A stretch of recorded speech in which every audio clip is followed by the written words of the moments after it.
नमस्कार, मैं हूं अंशुमान मिश्रा और आप देख रहे हैं दलीली न्यूज।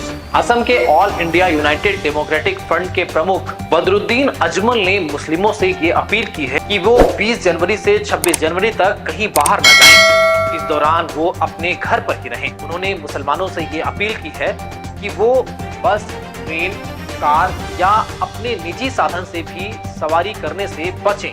दरअसल बदरुद्दीन ने ये बयान 22 जनवरी को होने वाले भगवान श्री राम के मंदिर के प्राण प्रतिष्ठा कार्यक्रम को देखते हुए दिया है। असम के ग्वालपाड़ा जिले के कदमतल में एक मदरसे के शिलान्यास में पहुंचे बदरुद्दीन ने कहा कि बीजेपी मुसलमानों की दुश्मन पार्टी है। उन्होंने कहा कि भाजपा इस्लाम की दुश्मन है और मुसलमानों से नफरत करती है। उन्होंने कहा कि बीजेपी राम मंदिर के शिलान्यास के दौरान मुसलमानों के खिलाफ कुछ भी करवा सकती है। इस देश में मुसलमान लंबे समय से तकलीफ से गुजर रहा है।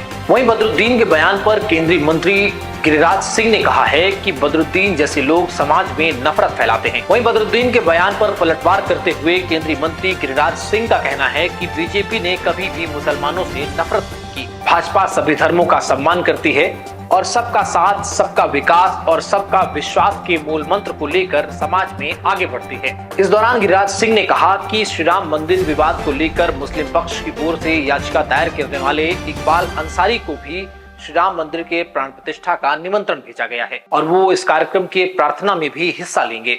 इस दौरान गिरिराज सिंह ने बदरुद्दीन के बाद असदुद्दीन ओवैसी पर निशाना साधते हुए कहा कि बदरुद्दीन और असदुद्दीन ओवैसी जैसे लोग समाज में नफरत फैलाने का काम करते हैं। हालांकि बदरुद्दीन अपने बयानों से काफी चर्चा में रहने वाले व्यक्ति हैं। असम के all India United democratic front के चीफ बदरुद्दीन ने कहा कि मुसलमान अपराध में नंबर 1 में है। उन्होंने कहा कि मुस्लिम चोरी, लूटपाट और डकैती जैसे धाराओं में ज्यादा नामजद होता है। उन्होंने 20 अक्टूबर को एक सार्वजनिक कार्यक्रम के दौरान ये कहा है कि मुस्लिम जेल जाने में भी नंबर 1 पर आता है। हालांकि उनके बयान से उठे विवाद के बावजूद उन्होंने माफी नहीं मांगी। वो अपने बयान पर कायम रहे। उन्होंने कहा कि उन्होंने कुछ गलत नहीं कहा है। अपराधों में शामिल होने की वजह सिर्फ एक है कि मुस्लिमों में शिक्षा का अभाव है। इस दौरान बदरुद्दीन ने दोबारा से निशाना साधते हुए कहा कि मुस्लिम समाज के बच्चों के पास स्कूल जाने के लिए समय नहीं है। उनके पास जुआ खेलने और लोगों के साथ धोखाधड़ी करने के लिए पर्याप्त वक्त है।